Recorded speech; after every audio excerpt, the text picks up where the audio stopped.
Syeda Ralun, mahasiswi program studi atau prodi psikologi Fakultas Kedokteran Universitas Maliku Saleh atau Unimal Aceh Utara, membagikan bunga dan brosur tentang kesehatan mental pada pengendara di Loksmawe pada Senin 10 Oktober 2022. Kegiatan yang dilakukan para mahasiswi prodi psikologi Unimal ini dalam rangka memperingati Hari Kesehatan Mental Dunia.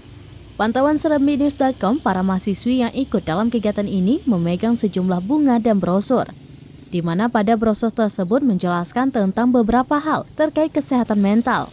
Di antaranya 6 gejala frustasi, cara menanganinya, manajemen stres yang sederhana, termasuk pemaparan tentang psikosomatik. Ketua tim Yasha Almira menyebutkan dalam melakukan aksi ini mereka dibagi dalam 3 tim. Ada 3 lokasi yang menjadi titik pembagian bunga dan brosur pada pengendara. Ketiga lokasi berada dalam wilayah kota Loksmawe. Harapannya, tersebarnya brosur tentang kesehatan mental dapat bermanfaat dan menjadi bahan edukasi bagi masyarakat tentang kesehatan mental. Ini memperingati Hari Kesehatan Mental Sedunia, Pak. Hari Kesehatan Mental Sedunia. Mental Sedunia.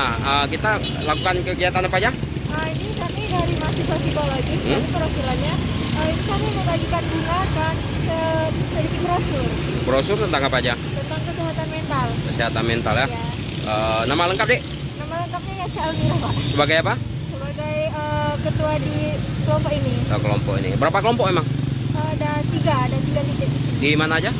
Di Simpang Sidia 1, di depan Islamik 1. Berarti 3 kelompok ya? Dari mahasiswa psikologi Unimal. Unimal ya? Oke, Kakak. Dari Loksmawe, Saiful Bahri, Serambi On TV. Makasih.